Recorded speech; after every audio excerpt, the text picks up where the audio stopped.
성경을 보면 이상할 정도로 불임 여성에 관한 말씀이 많이 나옵니다. 아브라함의 아내 사라가 자식을 낳지 못하는 불임 여성이었습니다. 아브라함의 아들 이삭, 그의 아내 리브가가 동일하게 자식을 낳지 못하는 불임 여성이었습니다. 이삭의 아들 야곱에게는 4명의 여인이 있었는데 그 4명의 여인 중에 야곱이 가장 사랑한 사람이 라헬입니다. 창세기 30장 1절에 보면 라헬이 자식을 낳지 못합니다. 그래서 라헬이 야곱에게 나로 하여금 자식을 낳게 하라. 그렇지 않으면 차라리 내가 죽겠다. 야곱이 자식 낳는 걸 내가 어떻게 하냐, 그건 하나님 주권이지, 이런 식으로 얘기를 합니다. 아브라함, 이삭, 야곱 세 족장의 아내들이 불임 여성이었다는 것은 우리에게 주시는 깊은 메시지가 있는 겁니다. 이건 우연이 아닙니다. 하나님이 그렇게 하시는 겁니다. 삼손의 부모, 아버지 마노아와 마노아의 아내, 그들이 자식을 낳지 못하는 사람들이었습니다. 하나님께서 주의 사자를 보내서 아들을 낳을 것이다, 그렇게 말씀해 주시고 은혜를 베풀어 주셔서 그들이 아들을 낳게 됐는데 그것이 삼손이었습니다. 신약으로 오면 예수님보다 6개월 전에 태어나는 세례 요한이 있습니다. 세례 요한의 아버지 사가랴, 그의 어머니 엘리사벳, 이 두 사람은 하나님 앞에 의인이었고 규례를 따라 흠이 없다, 성경은 이렇게 기록하고 있습니다. 성경에서 어떤 사람들을 가리켜 의인이라고 할 때는 성경이 사람에 대해서 칭찬할 수 있는 최고의 극찬입니다. 그런데 사가랴와 엘리사벳도 자식을 낳지 못했습니다. 이미 나이가 많아졌는데 자식이 없었다고 말을 합니다. 이게 과연 우연일까요? 그런데 더 이상한 것은 이 불임 여성들이 낳은 자식들, 그 불임 여성과 그가 낳은 자식들은 하나님의 역사의 새벽을 가져오는 위대한 일꾼들로 하나님 앞에 쓰임을 받습니다. 오늘 본문에도 불임 여성에 관한 이야기가 등장합니다. 하나님은 이 불임 여성에 관한 이야기로 성경을 읽는 모든 독자들, 오늘 우리에게 하나님은 무엇을 말씀하시는 걸까요?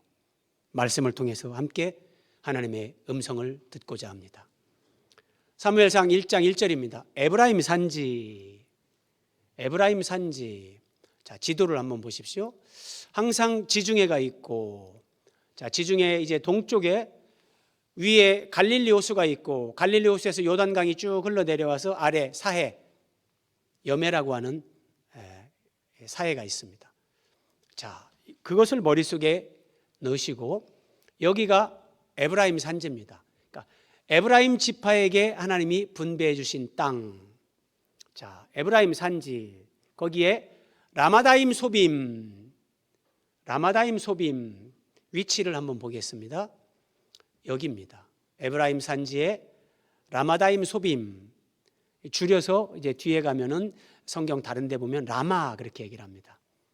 이 라마가 선지자 사무엘의 고향, 사무엘이 여기서 이제 주거로 이렇게 생활을 했습니다. 자, 에브라임 산지 라마다임 소빔에 에브라임 사람 엘가나라 하는 사람이 있었다. 이 엘가나가 사무엘의 아버지입니다. 그런데 오늘 사무엘상 1장 1절을 보면 에브라임 산지에 에브라임 사람 엘가나 이렇게 나오기 때문에, 그러면 그 엘가나의 아들인 사무엘은 에브라임 지파인가? 이 말씀만 보면 우리는 그렇게 생각할 수 있습니다. 그런데 그렇지 않습니다. 사무엘은 어느 지파인가? 성경을 우리가 그래서 입체적으로 봐야 됩니다. 자, 분명히 에브라임 사람 엘가나라는 사람이 있었다, 이렇게 기록을 하고 있는데, 역대상 6장에 가면 이제 그 레위 지파, 레위의 세 아들들, 그들의 계보가 쭉 나오는데, 그 중에 레위의 세 아들 가운데 고핫의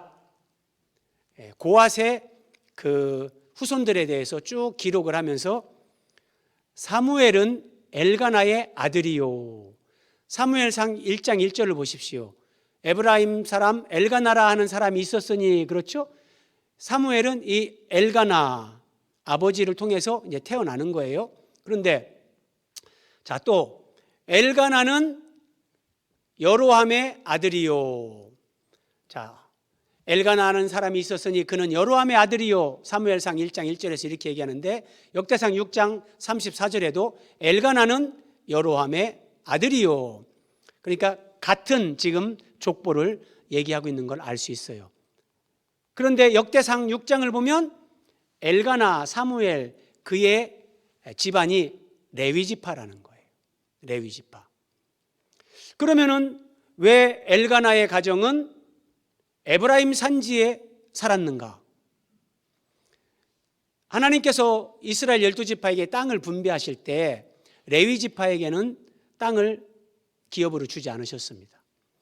12지파에게 주신 땅 가운데 12지파 사람들이 각각 몇 개의 성읍들을 내어놓고 이스라엘 가나안 땅 전역에서 48개의 성읍을 레위인들에게 줬습니다.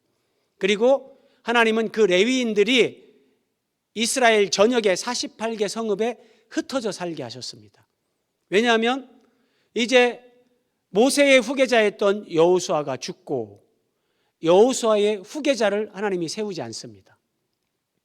하나님이 이스라엘의 왕으로 직접 이스라엘을 통치하는 이제 신정체제 국가가 되는데, 하나님은 이 레위인들을 통해서 이스라엘을 다스리시고, 그래서 레위인들은 하나님의 말씀을 가르치고 하나님 앞에 예배를 인도하는 이 사역을 이스라엘 전역에 흩어져서 감당하도록 하나님이 그렇게 가나안 땅 전역에 레위인들을 흩은 겁니다. 엘가나의 가정은 에브라임 지파가 준 에브라임 산지의 한 성읍에 라마다임 소빔에, 그래서 거기에 와서 살게 됐던 것입니다. 자, 이것을 우리가 확인하는 것은 이제 사무엘이 레위 지파라는 거, 이것을 염두에 두시고 뒤에 가서 다시 한번 어떻게 연결되는가 우리가 확인을 하게 될 겁니다. 1장 2절입니다. 분명히 엘가나는 레위 지파 제사장입니다. 그런데 그에게, 이 제사장에게 두 아내가 있었다 그럽니다. 두 아내가 있었다. 오늘날로 얘기하면 목사님인데 아내가 둘이었다, 이 얘기입니다. 교회 장로님인데 아내가 둘이었다, 이런 뜻입니다. 그럼 여러분은 아내가 둘인 목사 장로를 인정하겠습니까? 인정 못하죠. 그런데 지금 사무엘이 태어나기 직전 이때까지 사무엘을 가리켜서 마지막 사사다 그럽니다. 그러니까 지금 사사시대의 끝자락입니다.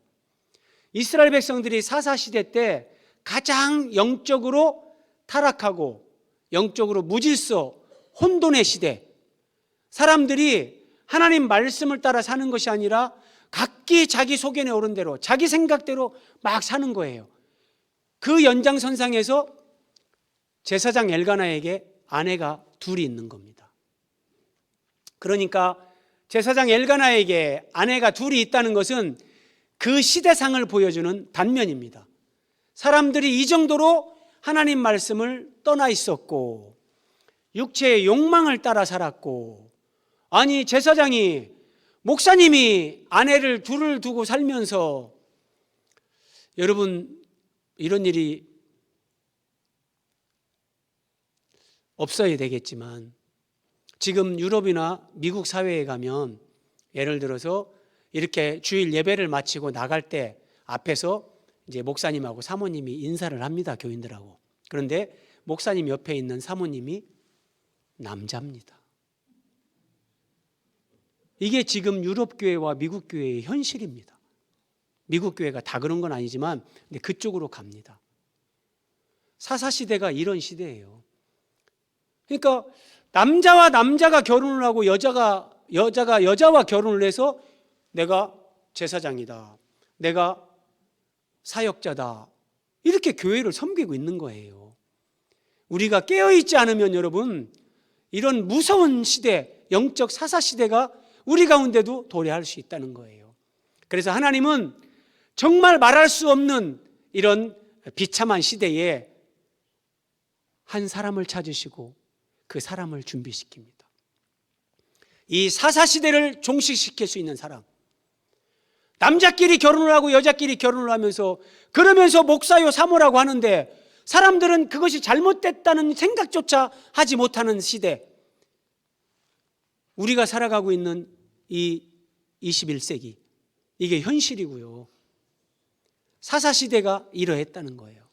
그런 시대에 정말 하나님의 말씀의 진리를 바르게 선포하면서 옳고 그름을 바르게 가르쳐 줄 수 있는 한 사람, 하나님은 그 사람을 준비시킵니다. 그런데 이 사람을 준비시키기 위해서 하나님이 하시는 일이 있습니다. 한번 보십시오. 2절입니다. 그에게는, 엘가나라는 제사장에게는 두 아내가 있었으니 한 사람의 이름은 한나요, 한 사람의 이름은 분인나라. 분인나에게는 자식이 있고 한나에게는 자식이 없었더라. 지금 사무엘상 1장은 연대기로 보면 지금부터 최소한 3000년 전입니다. 3000년 전 고대 이스라엘 사회에서 자식을 낳지 못한다? 이것은 하나님의 징계, 심판, 하나님의 저주로 사람들이 다 생각을 했습니다. 저 집은 하나님 앞에 어떤 저주를 받아서 이제 후사가 끊기는가? 저 여인은 무슨 죄가 많아서 하나님 앞에 버림받고 하나님으로부터 끊어져서 자식을 낳지 못하는가? 그래서 자식을 낳지 못하는 그 여인, 대가 끊겨지는 그 가문은 이스라엘 사회에서 수치의 대상이었습니다. 이 사람이, 엘가나 제사장이 매년 자기 성읍 라마에서 나와서 실로에 올라가서 여호와께 예배하며 제사를 드렸다. 실로 위치를 한 번 더 확인합니다. 자기 성읍, 여기가 라마다임 소빔, 라마라고 하는 곳, 에브라임 지파 그 땅 가운데 라마죠. 여기에서 이렇게 실로로 올라갑니다. 여기가 실로입니다. 그럼 왜 실로로 올라가냐? 이스라엘 백성들이 여호수아와 함께 요단강을 건너 가나안에 들어갔습니다. 가나안 땅에 들어가서 하나님의 성막을 실로에다가 설치를 합니다.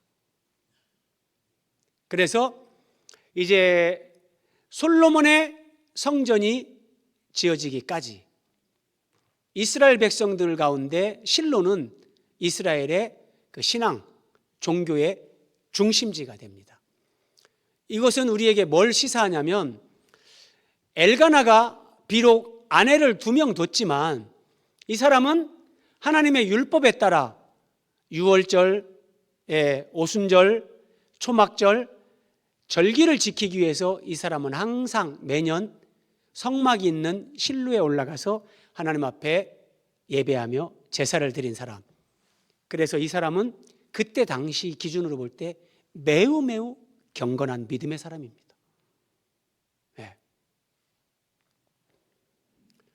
엘가나가 제사를 드리는 날에는 제물의 분깃, 그 하나님 앞에 이제 제사를 드리고 그 제물, 예를 들어서 가슴이나 뒷다리 이런 것은 제사장의 몫이 되고, 또 나머지 부분들은 같이 제사를 드린 사람들이 먹을 수도 있고 그런 게 있는데, 엘가나가 제사를 드리고 제물의 분깃을 그의 아내 분인나와 그 모든 자녀에게 줬다 그럽니다.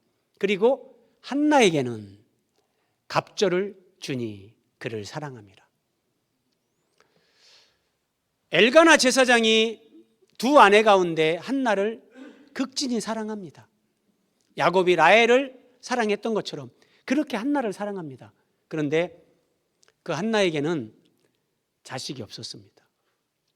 그래서 더 이 여인을 사랑하고 위로하는 마음으로 제사를 드리고 그 분깃을 주는데 한나에게는 갑절을 줬습니다. 이 여인에게 갑절의 사랑을 주는 거죠.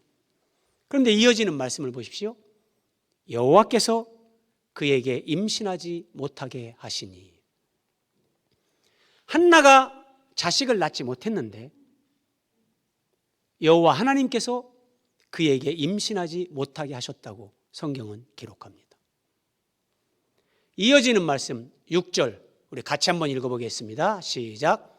여호와께서 그에게 임신하지 못하게 하심으로 그의 적수인 분인나가 그를 심히 격분하게 하여 괴롭게 하더라.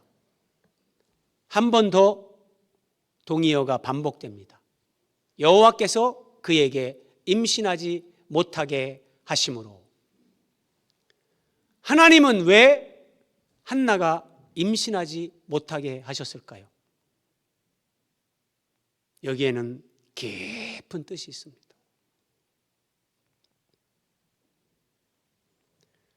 고대 사회에서 결혼한 여인이 임신하지 못한다. 가장 큰 수치, 조롱입니다. 오늘 여러분에게, 오늘 나에게, 내가 누군가에게 정말 말할 수 없는 나만의 사정, 고대 사회에서 결혼한 여인이 불임 여성인 것처럼 오늘 내가 가지고 있는 나의 아픔, 상처, 말 못할 사정, 그것이 무엇입니까? 거기에는 하나님의 뜻이, 하나님의 메시지가 있습니다. 네. 하나님을 모르는 사람들은 그냥 내가 어려움을 겪을 때 정말 재수 없다, 운이 없다 이렇게 얘기하지만 하나님을 믿는 사람들은 모든 환경, 내가 겪는 고통, 내가 직면한 어려운 환경, 그게 우연이 아닙니다. 거기에는 하나님의 뜻과 섭리가 작동하고 있고 그걸 통해 우리에게 주시는 하나님의 메시지가 있습니다. 그래서 믿음의 사람들은 모든 환경 가운데 하나님의 음성을 듣는 겁니다. 매년 한나가 여호와의 집에 올라갈 때마다 남편이 그같이 하매 분인나보다 한나에게 갑절의 분깃을 주는 거예요. 그랬더니 이 분인나가 시기, 질투가 발동하는 거죠. 나는 순풍순풍 애도 잘나서 남편 후사를 있게 해주는데 왜 내 남편은 자식도 못 낳는 저 한나만 더 사랑하는 거야. 그 시기심이 발동하면서 분인나가 한나를 격분시킵니다. 격분시킵니다. 그래서 한나가 울고 먹지도 않습니다. 이것을 보는 엘가나가 한나에게 말합니다. 어찌하여 울며 어찌하여 먹지 아니하냐? 어찌하여 그대의 마음이 슬프냐? 내가 그대에게 열아들보다 낫지 아니하냐? 아니 한나, 당신이 아기를 낳지 못해서 힘들어하는 거 내가 이해는 하는데 내가 당신을 누구보다 더 사랑하고 내가 정말 저 분인나보다 당신을 더 사랑하는 거 당신이 알지 않냐?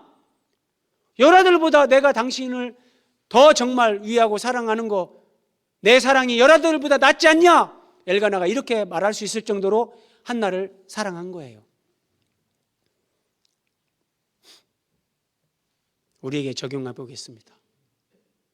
내 삶 가운데 나를 격분시키는 사람이 있나? 분인나가 한나를 격분시켰어요. 한나는 울었습니다. 한나는 먹지도 않았습니다. 어떤 거? 이제 봄이 오고 있는데 봄이 오는 하늘을 보고 산을 보고 초목을 봐도 어떤 느낌도 감동도 없어요.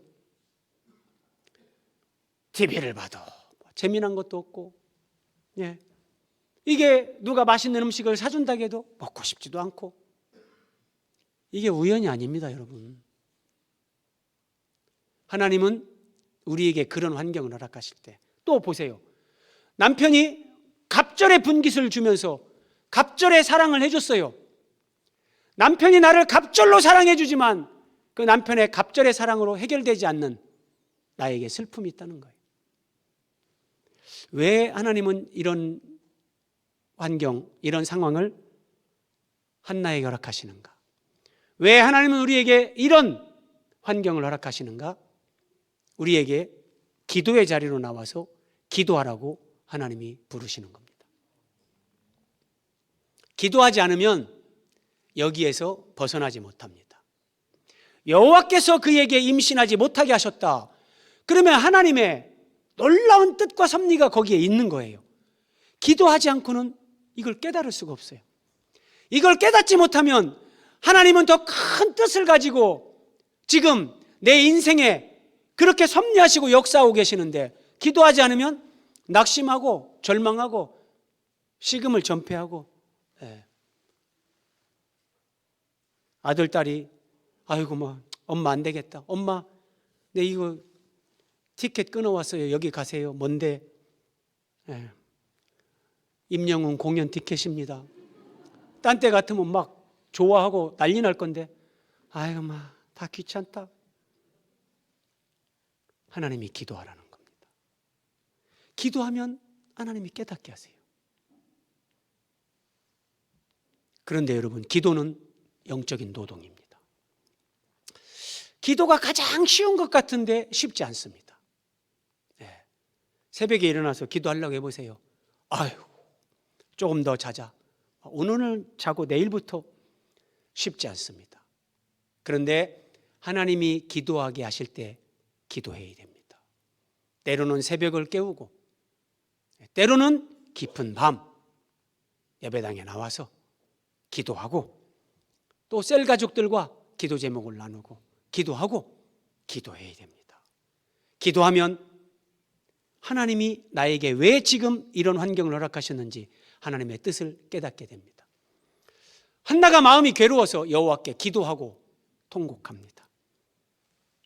이거 보세요. 한나가 이제 여호와께 기도하게 됩니다. 기도하는데 보통 기도가 아닙니다. 통곡 기도를 합니다.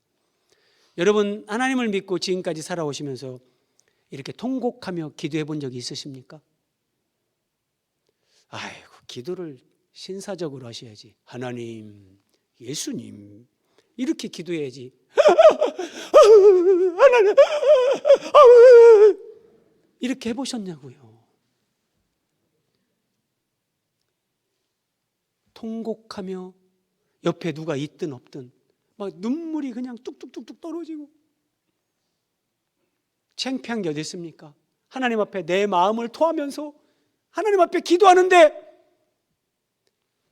한나가 이 기도를 하는 겁니다. 그런데 기도를 하면서 한나에게 하나님께서 주시는 놀라운 깨달음이 있었습니다. 한나는 자기에게 자식이 없어서 자식을 하나 주시면 안 되겠습니까, 하나님? 분인 나가 격분시켜서 서러워서 통곡하면서 기도를 시작했는데 기도하다 보니까 하나님이 주시는 깨달음이 있는데 한나는 자기가 자식이 없어서 통곡을 했는데 하나님도 통곡을 하신다는 걸 알게 됐습니다. 하나님에게는 사람이 없어서 통곡하시는 하나님. 한나가 이걸 깨달은 겁니다. 여러분, 앞에서 말씀드렸지만 사사시대 남자와 남자가 결혼을 하고 여자가 여자와 결혼을 하고, 아니 예배 마치고 인사하는데 목사님 사모님이 같은 남자 둘이고 같은 여자 둘이고, 여러분 이런 시대를 살면서 하나님은 그런 시대를 종식시키고 하나님의 의와 진리와 거룩이 회복되는 그런 사회, 이 땅의 그 회복을 하나님은 염원하신단 말이에요. 그 하나님의 회복의 역사에 쓰임받을 수 있는 사람이 필요한데 그 사람은 경건하고 거룩하고 하나님 말씀을 따라 하나님만 의지하며 기도의 사람이어야 되는 거예요. 그런데 한나가 통곡하며 기도하면서 나는 자식이 없어서 통곡했는데 우리 하나님도 하나님이 쓰실 수 있는 사람이 없어서 이 땅을 바라보시면서 눈물을 흘리시면서 통곡하시는구나. 하나님의 통곡하는 심정을 한나가 느끼게 되는 겁니다. 우리말에 신통하다 그런 말이 있죠. 이 신통하다는 말이 신과 통한다는 거예요. 신과 통한다는 거예요.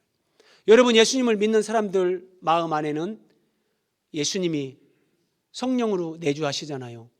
그런데 예수님이 내 안에 분명히 계신데도 다 삶에 의욕이 없고 활기가 없고 그냥 한숨 푹푹 쉬고, 그렇게 살아가는 그리스도인들도 있습니다. 그런데 내 안에 계시는 예수님, 내가 그 주님과 대화하고 그 주님과 친밀함 가운데 주님과 함께 사는 이 삶으로 가면은요, 그게 이제 내가 하나님과 신통하는 거예요. 주님과 통하는 거예요.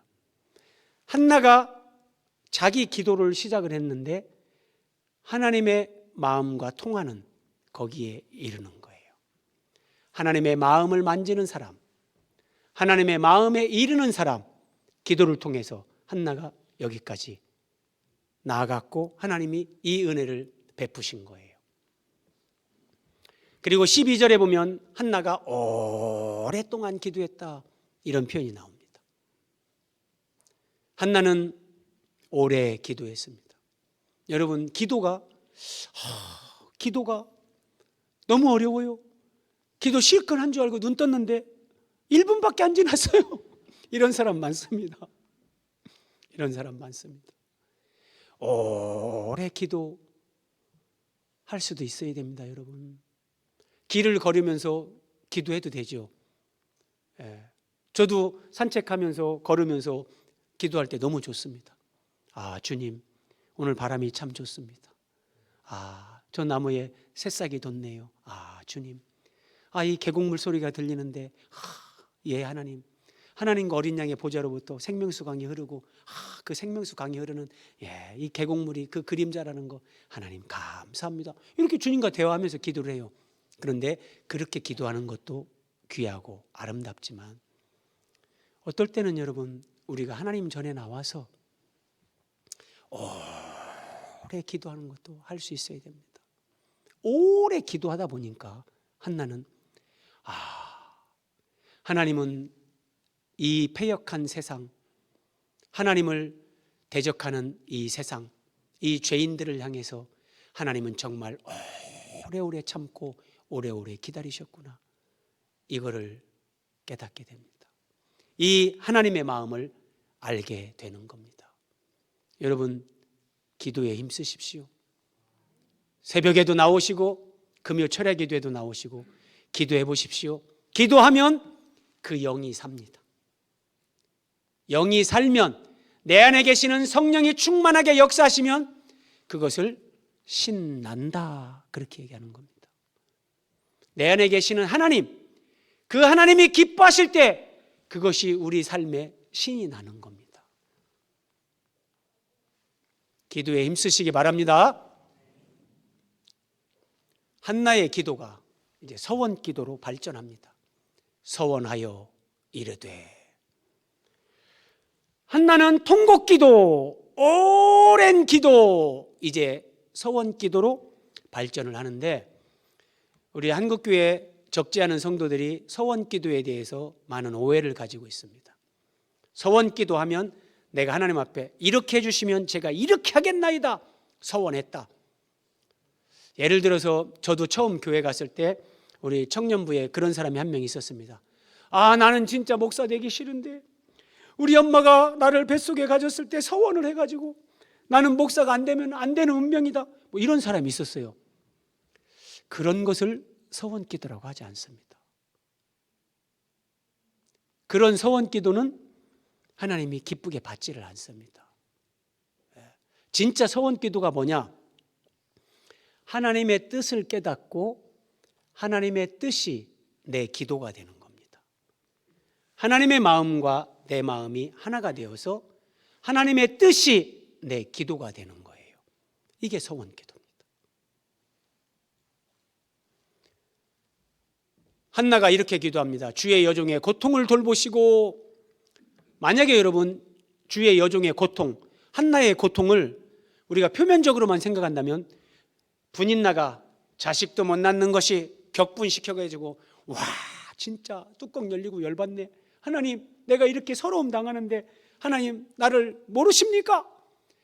만약에 이것을 한나의 고통이라고 그렇게 이해를 한다면, 그럼 이게 한나가 아들을 낳는 것은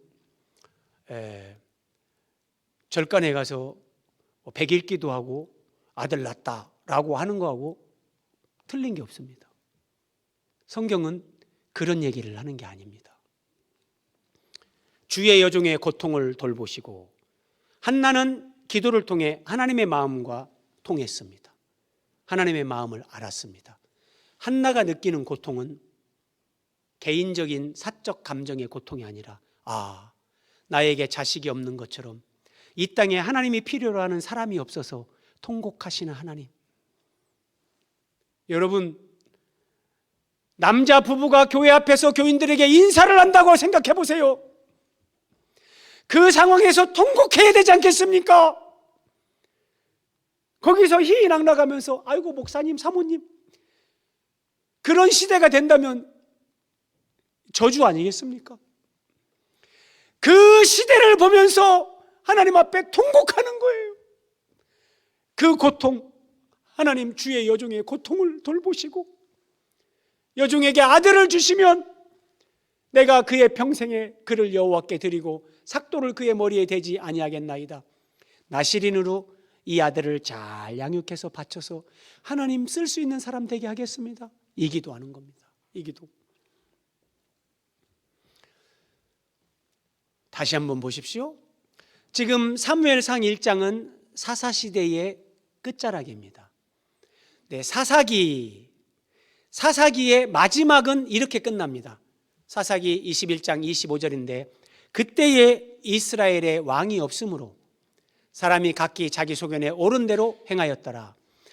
그때에 이스라엘에 왕이 없으므로, 사사시대니까 아직 이스라엘이 그 왕정 체제가 들어오기 전이죠. 그러니까 왕은 당연히 없어요. 그 얘기를 하는 게 아니란 말이에요. 그게 아니라 보이지 않는 하나님이 이스라엘 하나님의 백성들을 하나님의 말씀으로 다스리는데, 그때의 사사시대 이스라엘 백성들은 하나님을 자기 왕으로 인정하지 않고 자기 중심에 하나님을 왕으로 모시고 사는 사람들이 하나도 없었다, 그 얘기입니다. 정치 체제를 얘기하는 것이 아니라 자기 소견에 옳은 대로 행하였더라. 이것도 똑같습니다. 하나님의 백성들, 예수님을 믿는 사람들은 예수님을 내 마음에 모시고 그 예수님의 삶과 예수님의 가르침을 따라서 사는 것이 예수 믿는 겁니다. 그런데 하나님의 백성들이 하나님의 말씀을 따라 살지 않고 자기 소견에 옳은 대로 자기 멋대로 살았다는 겁니다. 자, 이러한 때에 하나님이 이스라엘을 회복시키기 위해서, 이 세상을 회복시키기 위해서 하나님에게 필요한 사람, 그 사람은 하나님을 왕으로 모시고 사는 사람, 하나님 말씀대로 사는 사람, 말씀과 기도의 사람, 진짜 이런 사람이 있어야만 그 사람을 쓰면서 이스라엘을 회복시키고 이 땅을 회복시킬 수 있는 거예요. 믿음의 여인 한나는 기도 가운데 이런 하나님의 마음을 알게 됐습니다. 그리고 아들을 주신다면 기도할 때 그 아들이 우리 집안의 대를 잇는 아들, 내 자존심과 명예를 회복시켜 주시는 그 아들이 아니라 하나님이 쓰실 수 있는 아들, 하나님이 찾는 그런 사람, 하나님, 그런 사람으로 하나님이 아들을 주면 그렇게 양육해서 세워서 하나님께 바치겠습니다. 한나는 이 기도를 한 겁니다. 그리고 하나님이 은혜를 베푸셔서 한나가 임신하고 때가 이름에 아들을 낳아 사무엘이라 이름하였다. 아들을 낳았습니다. 그리고 사무엘상 2장에 보면 아들을 낳은 한나가 하나님 앞에 기도를 하면서 하나님을 송축하는 내용이 기록되어 있습니다. 잘 보십시오. 한나가 기도하는데 어떻게 기도하는가? 내 마음이 여호와로 말미암아 즐거워하며 내가 주의 구원으로 말미암아 기뻐함이니이다. 사무엘상 2장을 여러분 읽어보십시오. 아들을 낳은 한나는 하나님 앞에 감사 기도를 하면서 나에게 아들을 주신 하나님, 내 평생의 소원을 들어주신 하나님 감사합니다. 아들을 주신 것에 대해서 감사하는 내용이 하나도 없습니다. 하나도 없어요. 그럼 뭐냐? 다시 한번 사무엘상 2장 1절 보십시오. 한나가 기도하여 이르되 내 마음이 여호와로 말미암아 즐거워합니다. 한나는 자기에게 주신 아들 때문에 즐거워하는 것이 아니라 여호와 하나님으로 말미암아 즐거워합니다. 하나님은 자기에게 아들을 주신 것 때문에 기뻐하는 것이 아니라 내가 주의 구원으로 말미암아 기뻐합니다. 하나님의 구원, 이스라엘을 회복시키시고 구원하실 하나님, 온 세상을 구원하실 그 하나님의 역사, 그것을 바라보며 한나는 즐거워하고 기뻐하고 있는 겁니다. 한나의 기도의 마지막 절입니다. 사무엘상 2장 10절. 여호와께서 자기 왕에게 힘을 주시며, 여기 왕이 나옵니다. 말씀드린 대로 지금 사무엘상 1장은 이스라엘 사회에 왕이 없는 시대입니다. 그때는 아직 왕정이 아니란 말이에요. 그냥 사사를 세워가지고 재판관이 이스라엘의 어떤 구원자 역할을 하는 그런 시대였는데 한나는 왕을 노래합니다. 그러면 여러분, 이 왕은 1차적으로 사무엘이 기름을 부어 세우는 다윗입니다. 다윗의 의미는 다윗이 이스라엘의 왕이 되면서 이스라엘 사회의 영적 사사시대, 무질서와 혼돈, 부패와 타락, 그 영적 사사시대를 다윗이 왕이 되면서 온전하게 종식시키는 겁니다. 끝내는 겁니다. 그런데 그 다윗에게 기름을 부어 세워야 되는 한 사람, 다윗에게 하나님 말씀을 가르치고 그에게 기름을 부어 왕으로 세우고 하나님 앞에 이스라엘의 왕은 어떠해야 되는가 본을 보여줄 사람, 그가 바로 한나가 기도해서 낳게 되는 사무엘입니다. 사무엘은 다윗에게 기름을 붓습니다. 그래서 사무엘은 레위 지파, 제사장 지파, 하나님이 거기에서 사람을 부르시는 겁니다. 제사장으로서 다윗에게 기름을 부으니까요, 하나님이 하시는 것은 이렇게 완벽합니다. 그냥 우리는 아무나 세워서 뭐 기름 부으라고 하면 되지, 아니에요. 하나님은 그렇게 하시지 않습니다.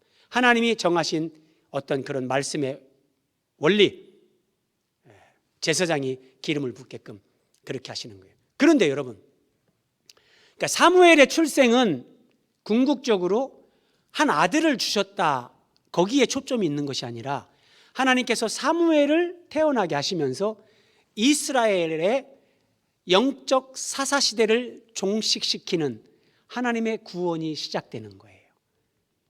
내 삶의 무질서와 혼돈, 영적 사사시대, 하나님은 이걸 끝내는 거예요. 그런데 그것이 다윗으로 실현되느냐? 아니에요. 다윗은 모형과 예표입니다. 다윗의 자손으로 오시는 예수 그리스도,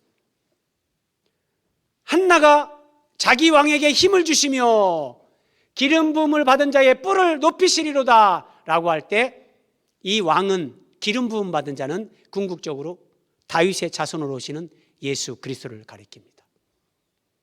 사무엘이 분명히 다윗에게 기름을 부었죠? 이 모형이에요. 다윗의 자손으로 오시는 예수 그리스도가 진짜 온 세상에 그 부패, 타락, 반역, 죄악, 이 영적 사사시대의 무질서와 혼돈을 예수 그리스도가 끝낼 수 있는 거예요. 그래서 여러분, 기름 부음 받은 자의 뿔을 높이시리로다 그러죠? 우리가 예수 그리스도 그럴 때 그리스도라는 뜻이 기름 부음 받은 자, 하나님이 성령을 부으셔서 하나님이 세우는 왕, 구원자, 선지자, 그런 사람들에게 기름을 부은 것처럼, 그래서 그리스도라는 말이 기름 부음 받은 자, 궁극적으로 예수 그리스도를 한나는 내다보고 노래하는 거예요. 여러분, 예수님이 내 마음에 오시면 영적 무질서, 혼돈, 내 삶의 그런 것들이 끝날 수 있습니다. 끝나게 됩니다. 자, 하나님은 이런 하나님의 구원, 사사시대를 종식시키면서 하나님의 구원을 이루어가기 위해서 길 예비자가 필요한 겁니다. 사무엘은 다윗의 길 예비자로 등장을 하는 겁니다. 그래서 사무엘이 다윗에게 훗날 기름을 붓습니다. 자, 이런 의미를 기도하면서 한나는 깨닫고 이제 사무엘 출생을 통해서 더 깊은 하나님의 구원 역사를 그는 알아가면서 그 기도를 통해서 이런 하나님을 찬송했던 겁니다. 말씀드린 대로 이제 이것이 예수님에게서 성취되는 걸 보십시오. 다윗 왕의 길 예비자로 사무엘을 세우고 사무엘을 통해 기름을 부었죠. 그런데 예수님이 태어나기 6개월 전에 세례 요한이 먼저 태어납니다. 세례 요한의 부모 얘기입니다. 유대왕 헤롯 때에 제사장 한 사람이 있었으니 레위지파 제사장입니다. 이름은 사가랴요, 그의 아내는 엘리사벳이라. 이 부부가 세례 요한의 부모입니다. 이 두 사람이 하나님 앞에 의인이라고 칭합니다. 흠이 없이 행하더라. 하나님이 정말 극찬을 하시는 사람들, 이렇게 의인이고 하나님 말씀을 따라 살면서 흠이 없다. 그러면 애를 못 낳는 상황이면 하나님이 그냥 은혜를 주셔서 애를 낳게 해야 될 거 아닙니까? 이렇게 의인이고 흠이 없이 믿음으로 사는데 애를 낳지 못합니다.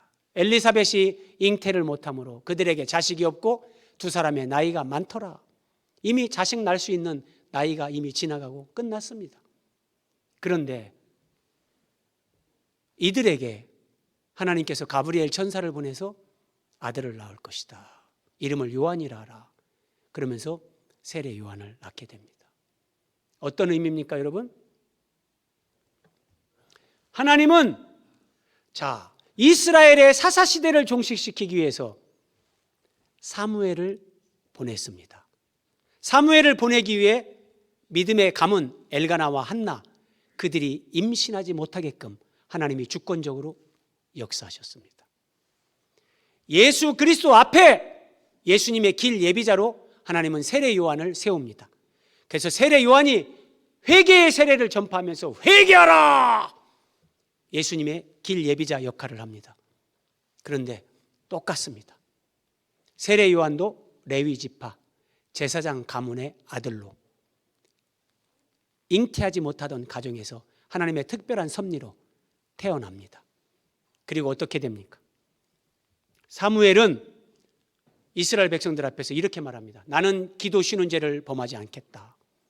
그리고 너희에게 여호와의 도를 나는 가르치고 가르칠 것이다. 사무엘은 하나님의 말씀을 따라 살았고, 그래서 사무엘이 고별 설교를 할 때 내가 만약에 너희 중에 너희의 은금 보화를 내가 빼앗았거나 너희의 가축을 탐내서 내가 가져왔거나 한 것이 있으면 누구든지 말하라. 단 한 건도 사무엘의 삶에 그런 게 없었습니다. 오직 하나님 말씀을 따라 살고 그는 오직 이스라엘을 위해 평생 기도하면서 살았습니다. 그런데 여러분, 세례 요한은 어떻게 삽니까? 제사장이었죠? 제사장 아들로 태어나면 율법에 의해서 당연직 제사장이 됩니다. 제사장이 되면 예루살렘에서 사는 거죠. 근데 세례 요한은 광야 빈들로 나가서 삽니다. 예루살렘이 아니라 빈들로 갑니다. 그 빈들에서 낙타 털옷을 입고 메뚜기를 먹고 석청을 먹으며 삽니다. 여러분, 메뚜기 먹고 살려면 살 수 있겠습니까? 그 광야 빈들에서 세례 요한은 뭐하고 살았을까요? 오직 하나님의 뜻을 위해 기도하고 하나님의 뜻대로 제가 사명을 감당할 수 있도록 도와주십시오. 그 기도하는 겁니다. 그 기도하는 겁니다. 그리고 세례 요한이 빈들에 있을 때 그에게 말씀이 임하니라. 오직 말씀과 기도요. 그래서 세례 요한은 예수님의 길 예비자로 말라기 선지자 이후 예수님이 오실 때까지 400년 동안 이스라엘 백성들 가운데 선지자가 없었습니다. 400년 동안 하나님의 말씀이 이스라엘 백성들 가운데 전파되지 않았습니다. 여러분이 40년 동안 설교를 못 듣는다고 생각해 보세요. 여러분들의 영혼은 다 피폐해집니다. 이스라엘은 400년 동안 하나님 말씀을 듣지 못했습니다. 그런데 세례 요한을 하나님이 세우셔서 예수님의 길 예비자로 세례 요한이, 말씀과 기도의 사람 세례 요한이 하나님의 말씀을 선포하며 예수님의 길을 쫙 예비하는 사람, 그 일을 한 겁니다. 이것을 위해서 하나님은 사가랴와 엘리사벳에게 자식을 주시지 않고 기도하게 하신 겁니다. 하나님은 지금도 하시는 일이 똑같습니다, 여러분. 하나님은 똑같습니다. 오늘 마지막 화면입니다. 사사시대를 종식시키기 위해서 하나님은 한 사람이 필요했습니다. 그 사람을 이 땅에 보내고 준비되게 하기 위해서 엘가나와 한나, 그들에게 자녀를 주지 않고 간절하게 기도하게 하셨습니다. 하나님은 이스라엘뿐만 아니라 온 세상을 회복시키기 위해서 예수님을 이 땅에 보내시는데 그 예수 그리스도의 길 예비자가 필요했습니다. 그래서 제사장 가문의 레위 지파 사가랴와 엘리사벳, 의인이었지만 그들에게 자녀를 주지 않고 하나님 앞에 기도하게 했습니다.